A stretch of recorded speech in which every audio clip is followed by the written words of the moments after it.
Assalamualaikum warahmatullahi wabarakatuh kepada semua pelajar ekonomi kelas cikgu tingkatan 4. InsyaAllah cikgu tak boleh buat live di atas kekangan data internet kamu lah kan. Kalau kita gunakan link YouTube seperti yang cikgu rakam ini, data tu kurang sedikit berbanding kalau kita guna Google Meet. Jadi tidak ada halangan lah kepada pelajar-pelajar sekalian untuk menonton PDPR kita pada hari ini bersama dengan cikgu. Okey, baiklah. Hari ini insya-Allah kita akan belajar berkaitan dengan tajuk baru iaitu bab 3. Tajuk itu bab 3 ialah berkaitan dengan wang. Jadi eloklah sekiranya kamu dalam sesi pembelajaran kali ini di hadapan kamu itu ada buku dan juga buku nota. Ada buku dan buku nota. Sebab di akhir pembelajaran kita pada hari ini, kita akan melaksanakan satu latihan PBD dan juga cikgu juga hendak kamu menyiapkan nota item yang kamu bina sendiri di dalam buku nota kamu. Okay, buka sekolah, cikgu akan cek dan ada pihak luar yang akan mengecek kita punya hasil kerja kita untuk mendapat markah. Jadi inilah di zaman kamu, markah kita digunakan sebagai bahan evidence untuk menunjukkan yang kita ni nak menunjukkan yang kita ini markah kita lebih daripada orang lain. Okay, sebelum kita memulakan sesi pembelajaran hari ini, eloklah kita membaca doa a'udzubillahi minasyaitonirrajim. Bismillahirrahmanirrahim. Allahumma aftah alaina hikmataka wa anshur alaina min khazaini rahmatika ya arhamar rahimin. Rabbi israh li sadri wa yassir li amri wahlul 'uqdatam min lisani yafqahu qawli. Amin ya rabbal alamin. Baik. Hari ini kita tengok satu persatu. Cikgu akan share. Bahan pembelajaran kita pada hari ini. Cikgu harap semua nampaklah. Semua nampaklah apa yang cikgu akan share ini. Alright.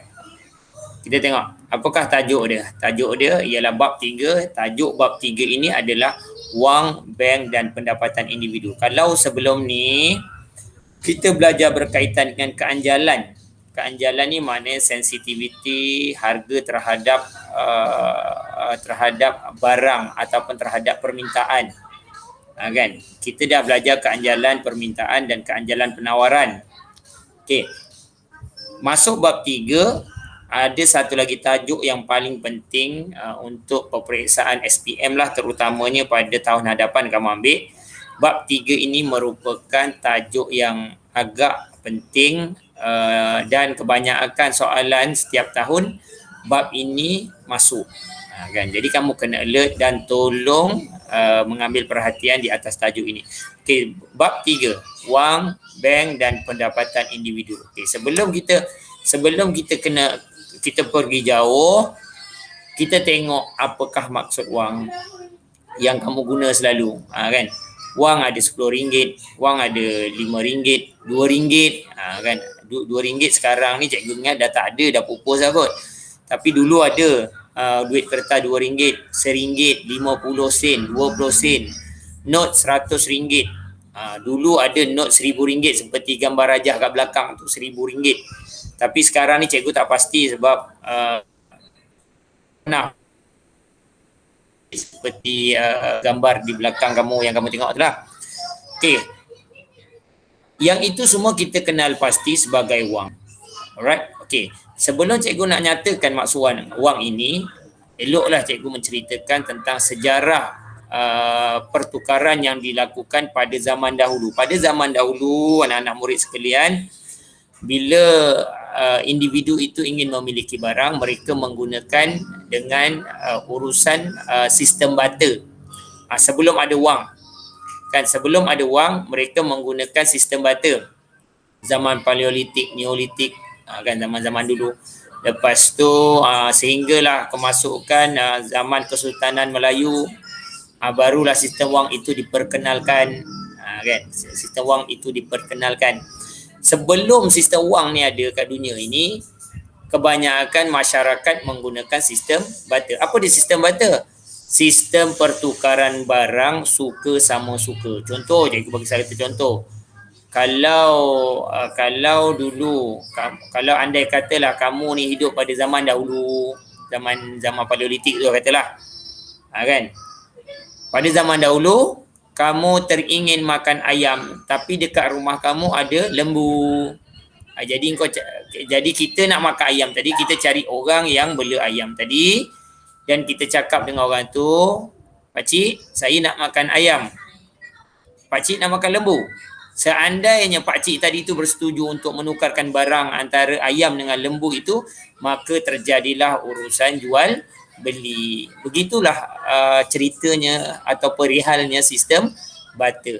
Jadi sistem barter ni dia banyak kelemahan. Jadi bila zaman semakin bertukar daripada satu alaf ke alaf yang lain ataupun daripada satu zaman ke zaman yang lain, daripada abad satu ke abad yang lain, contoh. Jadi terbentuklah satu sistem yang kita panggil sistem wang. Kan, sistem wang. Apa dia wang? Sebelum kita menyatakan apa sistem wang itu, kita kena kenal pasti apakah wang. Tengok ni maksudnya. Wang merupakan komoditi atau benda yang diterima umum oleh masyarakat sebagai alat perantaraan pertukaran. Maksudnya sistem barter tadi, bila masuk sistem wang ini diguna pakai sebagai satu alat yang diterima umum oleh semua masyarakat. Kan? Untuk apa? Untuk alat perantaraan pertukaran. Jadi dengan wang ni, kita boleh dapatkan apa saja. Contohlah kita kaya satu saat. Kita ada gaji kita sebulan kita kerja, gaji kita sebulan tu 1 juta katalah, kan, kot di dalam bulan Syawal ni makbul doa kita, kan. Tiba-tiba kamu teringin memiliki kereta Ferrari. Jadi kita dengan menggunakan wang ini, kita jumpa tokek kedai Ferrari, kita beli Ferrari dan kita dapatkan Ferrari, dan tokek kereta Ferrari tadi mendapatkan wang. Jadi perkara tersebut diistilahkan sebagai alat perantaraan pertukaran. Cuba bayangkan kalau zaman dulu dah ada Ferrari, kan, kamu nak tukar dengan lembu, agak-agak lah, boleh tak? Cikgu ingatlah, tak setara lah dia punya nilai tu. Ferrari 1 juta, lembu berapa ribu saja. Jadi benda ni dia tidak setara dan tidak mendapat persamaan serentak. Itu salah satu kekurangan sistem barter. Jadi wang ini apa? Wang ini adalah komoditi. Komoditi ni apa? Kelas komoditi ni barang lah, benda. Komoditi ni benda. Jadi itu sebab wang ialah komoditi atau benda yang diterima umum oleh masyarakat sebagai alat perantaraan pertukaran. Okey. Kenapa bertukar dari sistem barter ke sistem wang? Seperti yang cikgu maklum tadi, sistem barter banyak kelemahan. Sistem wang ada kelemahan, tidak dinafikan. Tapi dia kurang. Maknanya daripada segi kecekapannya, sistem wang ni lebih cekap daripada sistem barter. Okey, apa dia? Kita tengok satu-satu. Yang pertama, barang tak tahan lama. Kebanyakan sistem barter ni tukar barang dengan barang. Kan? Biasanya barang makanan, zaman dulu makanan yang paling utama. Kan, zaman sekarang benda yang utama komputer, laptop dan sebagainya. Zaman dulu tak ada. Zaman dulu makanan saja. Jadi kalau guna sistem barter, contohlah kita nak tukar antara lembu yang dah disembelih, itulah daging lembu dengan daging ayam. Agaklah dia boleh. Pada ketika itu tidak ada peti ais. Makanya barang tak tahan lama menyebabkan sistem itu bertukar daripada sistem barter kepada sistem wang. Okey, yang kedua, masalah membawa barang, kan. Macam contoh cikgu bagi tadi, lembu dengan ayam. Nak pergi jumpa pakcik tadi tu dekat seberang sungai. Kalau pergi jumpa pakcik tadi tu kena bawa lah bot bukan bot macam sekarang ni ada enjin, bot yang kita buat daripada buluh tu. Kita letakkan lembu, silap hari bulan dengan lembu-lembu dengan kita sekali dengan bot terbalik. Jadi nak mengatakan sistem batik ini mempunyai masalah dari segi membawa barang itu untuk ditukarkan. Makanya bertukarlah ia kepada sistem wang. Maka sistem wang ni macam mana? Sistem wang kau simpanlah duit dalam poket tu. Kan kau nak pergi kedai seberang laut sana, pergi Pulau Pinang contoh kata, ataupun pergi dekat Langkawi. Pergi Langkawi naik kapal terbang tak perlu bawa lembu. Nak beli lembu tak perlu bawa lembu, bawa duit ataupun kad kredit. Akan naik kapal terbang sampai dekat Langkawi, belilah lembu. Lembu itu pula maknanya disembelih lah kat sana. Takkanlah kau nak bawa kan, kita sembelih kita makan kat sana lah. Alright. Yang nombor 3, sistem barter ini tidak ada masalah dari segi kehendak serentak. Makanya tak semua orang berkehendakkan benda yang sama. Contoh macam ayam dengan lembu tadi lah. Seandainya pakcik tadi tidak mahu makan lembu, makanya tidak berlaku urusan pertukaran. Makanya rugilah kita jalan jauh-jauh, pakcik tu tak nak, kena cari orang lain. Jadi masalah kehendak serentak ini berlaku pada sistem barter tapi tidak berlaku pada sistem wang. That's why ianya bertukar sistem barter kepada sistem wang. Okey, yang keempat, kesukaran menentukan kadar pertukaran. Kan? Ialah kita tak tahu nilai. Tak tahu nilai. Kalau kita tengok dari segi bentuk pun ayam dengan lembu lagi besar. Jadi untunglah orang yang dapat lembu tu, ayam tu rugi. Yang dapat ayam rugi, dia tukar dapat ayam rugi. Jadi sukar untuk menentukan kadar pertukaran. Berbeza dengan sistem wang. Contoh harganya RM5.50. Sehingga kan 50 sen tu kau boleh tentukan ada nilai 50 sen. Okey, yang last sekali, kenapa bertukar dari sistem barter ke sistem wang? Ialah kesukaran kecil. Seperti yang tadi yang cikgu cakap lah. Kalau wang ada RM1, ada RM5, ada RM10, ada RM50, ada RM100, ada RM1,000 kan cikgu cakap tadi, ada duit RM1,000 kan. Okay, jadi bila nak beli barang, harga berapa? Harganya RM1,110.55. Cikgu nak cerita lah. Sehingga kan 5 sen tu kita boleh pecahkan kepada unit-unit yang kecil berbanding dengan barang-barang daripada sistem barter. Sistem barter nak tukar lembu dengan ayam. Okey, andai kata pakcik tadi tak setuju, kata ayam, pakcik tadi ada ayam, kita tak setuju. Pakcik, lembu saya banyak sangat. So nak kena potong pula. Kacau nak potong, nak kena proses lagi. Kan benda tu dah payah untuk dibahagikan kepada unit-unit yang kecil. Okey kelas, cikgu proceed. Alright. Seterusnya fungsi wang. Okey, tadi kita cerita masuk wang. Lepas tu kita dah tahu kenapa sistem barter tu tak dikekalkan. Kenapa tukar sistem wang kita pun dah tahu. Dan seterusnya pada unit 3.1.1 dia menceritakan tentang fungsi wang. Okay, yang pertama sekali, fungsi wang adalah sebagai alat perantaraan pertukaran. Okay, contohnya seorang penjual daging. Hari ni cikgu nak bagi contoh daging je. Kan? Contohnya seorang penjual daging, dia menjual daging dan apabila dia jual daging, dia boleh mendapatkan pertukaran itu dengan mendapatkan duit. Kan? Okey, sekarang okey tak?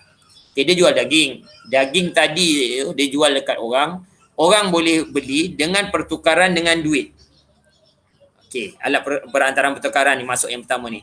Jadi duit yang tadi yang pakcik jual daging dapat tadi ni, dia boleh pula duit yang dia dapat daripada hasil jual daging tadi tu, dia boleh pula membeli barang dan perkhidmatan lain.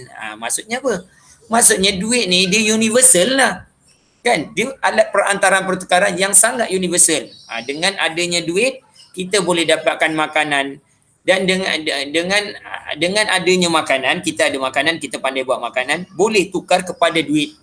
Jadi dia benda ni sebagai alat perantaraan pertukaran. Jadi duit ni kita simpan lah lepas tu. Ada yang terlebih, kita simpan lah kan. Okay, contoh yang lain, kat gambar kat bawah cikgu dah selitkan kan. Ada RM20 kita teringin makan McDonald Big Mac tu kan. Ada nak makan McDonald Big Mac tu kan. Hari raya, bulan puasa itu puasa, nak makan Big Mac. Ada RM20 duit raya. Pergi dekat McDonald, kita tak perlu bawa lembu, kita bawa duit RM20 sekeping ni saja dan kita tukarkan kepada MACD ni. Jadi dia nak diceritakan fungsi wang ini merupakan alat perantaraan pertukaran. Dengan duit ni ataupun dengan wang ini kita boleh tukarkan kepada barang, dan dengan barang tadi kita boleh tukarkan balik kepada wang. Itu yang maksud alat perantaraan pertukaran. Okey, fungsi yang kedua kelas. Okey, ambil nafas sikit. Okey, yang kedua sebagai alat ukuran nilai. Okey, wang ini seperti mana lazimnya dia ada nilai-nilai dia seperti dalam gambar kita tengok ada RM20, ada RM5, ada RM10. Kadang-kadang ada RM5, ada RM1, kadang-kadang ada note 100, kan? Semua nilai-nilai ini adalah kita istilahkan sebagai ukuran nilai untuk setiap wang. Jadi bila kita nak beli barang yang contoh harganya RM100, maka ni kita keluarkanlah RM100. Kan? Okey, andai kata harga barang itu adalah RM115. Kita bagilah 100 satu keping, 10 satu keping, RM5 satu keping, jadi RM115. Kan?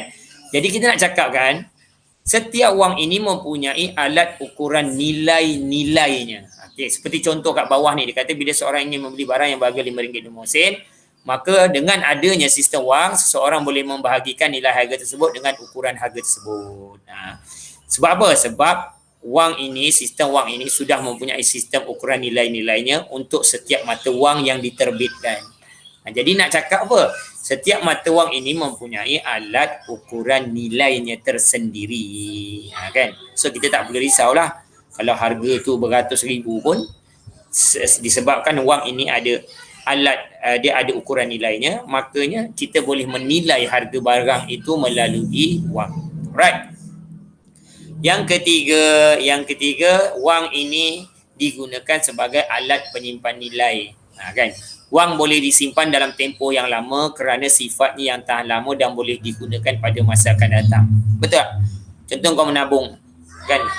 Duit raya tiba-tiba tahun ini raya PKP, simpan duit, kan? Makcik semua bagi duit melalui apa? Melalui online transfer. Kumpul dapat 1,000 kita, kan? Jadi kita pun cakap mak kita, mak, saya nak gunakan duit. Mak pun kata, okey, kau boleh gunakan RM20 je. Yang 1,000 tadi apa? Beza, selebihnya ada lebih lah, kan? Yang lebihnya nak buat apa? Yang lebihnya simpanlah dekat tabung, kan? Biasa mak akan cakap macam tu. Sebab apa? Okey, cikgu nak tanya, sebab apa? Bila mak bapak kita, mak bapak cikgu pun masa cikgu kecil, kan? Bukan cakap mak bapak kamu, mak bapak cikgu pun ada duit lebih simpan kat tabung. Cikgu percaya kamu semua ada tabung. InsyaAllah ada tabung. Betul tak? Ada tabung. Okey, jadi tabung ni kita masukkan duit yang lebih sedikit demi sedikit. Kalau pergi sekolah ada lebih RM1, masukkan RM1. Lama kelamaan nilainya bertambah. Kan? Nilainya bertambah. Jadi ciri-ciri tersebut membolehkan untuk membuat tabungan lah. Membuat tabungan. Ciri-ciri yang ada pada duit tersebut kita boleh gunakan sebagai tabungan. Kan? Okey, satu contoh lagi, dia kata pendapatan kita tidak menggunakan sangat. Pendapatan kita tak gunakan secara keseluruhannya. Sebahagiannya adalah untuk membuat tabungan. Justru fungsi wang adalah sebagai alat penyimpan nilai. Walaupun, okey, seterusnya, walaupun duit tadi kita simpan dalam tabung, nilainya itu tidak akan susut. Nilainya itu tidak akan susut, malahan bertambah. Hari ni RM1, esok RM1, esok lama kelamaan hujung bulan kita dapat RM30. Contohlah. RM30 itu dia tidak akan berubah menjadi RM11. Seandainya kita tak guna. Okey, dia tak akan berubah-ubah. Ataupun dia akan jadi, kalau kita tak simpan dia akan meningkat, tak ada. Nilainya tetap sama. Kan? Walaupun 10 tahun kau simpan, kau lama kau terlupa, lepas 10 tahun kau dah kahwin, lepas tu kau jumpa, oh duit ni lah yang aku simpan. Makanya nilainya sama walaupun 10 tahun sudah berlalu. Jadi kita nak cerita, duit ini atau wang ini digunakan sebagai alat penyimpan nilai. Berbeza kalau kita ada daging lembu. Lepas tu kita simpan dengan harapan satu saat kita boleh buat kita boleh bertukar dengan daging ayam. Kita simpan daging lembu tu 10 tahun. Agak-agak nilainya menyusut ke meningkat. Cikgu ingat dah jadi daging busuk lah. Bila daging busuk maknanya dia tak ada nilai. Dia tidak boleh digunakan sebagai alat penyimpan ni. Nilai berbanding wang. Wang dia boleh simpan ya. Kau simpanlah RM10 tu dekat wallet selama setahun. InsyaAllah dia tak akan berubah menjadi RM100. Dia tetap akan jadi RM10 dan boleh digunakan. Justru itu, wang ini kita istilahkan ataupun fungsinya adalah alat penyimpan nilai. Baik. Okay, seterusnya nombor 4 yang terakhir kelas kita pada hari ini yang kamu kena ingat adalah wang ini fungsinya adalah sebagai alat bayaran tertunda. Tertunda ni maksudnya kita tak lakukan pada hari ini, kita lakukan pada masa akan datang. Contohnya macam qada lah. Kan? Kau tak solat waktu kecil. Ni yang Islam lah, minta maaf yang bukan Islam, cikgu sentuh sikit. Tak solat waktu kecil, bila dah besar teringat, aku tak solat, aku nak qada. Macam itulah. Itu istilah maksudnya tertunda. Maksudnya satu perkara yang kita tak buat hari ini, kita lakukan pada masa akan datang.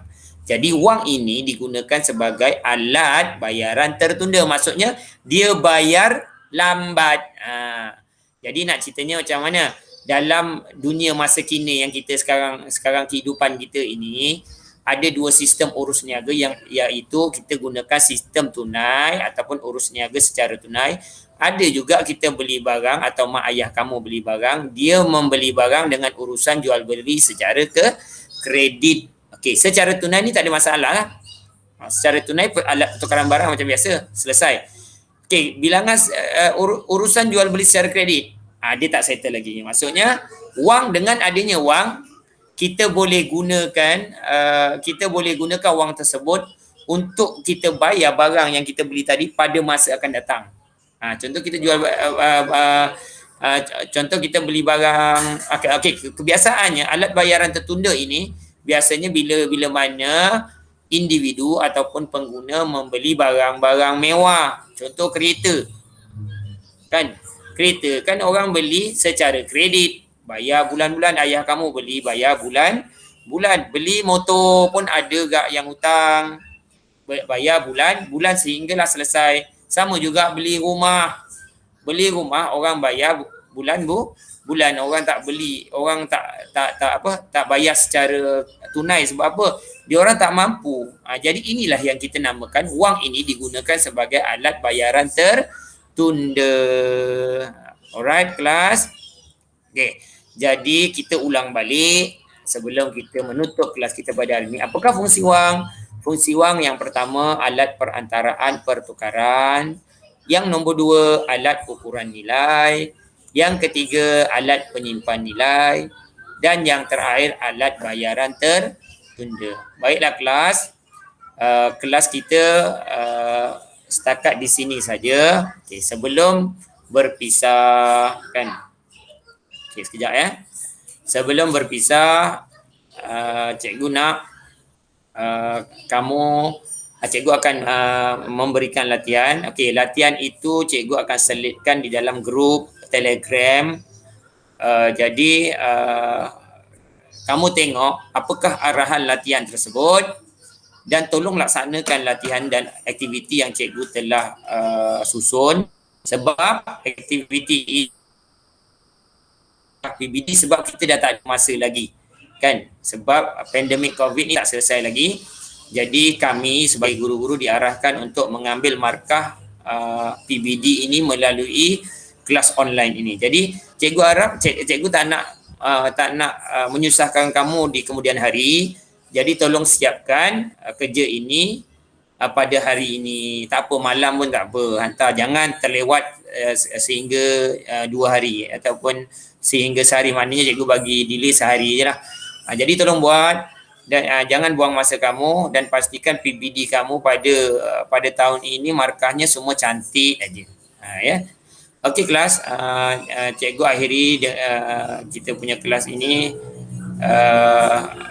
dengan nasihat menjagalah diri di musim pandemik COVID-19 ni.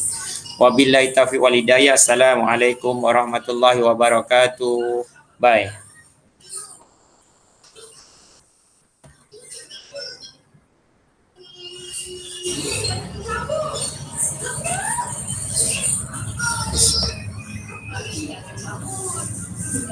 Malam.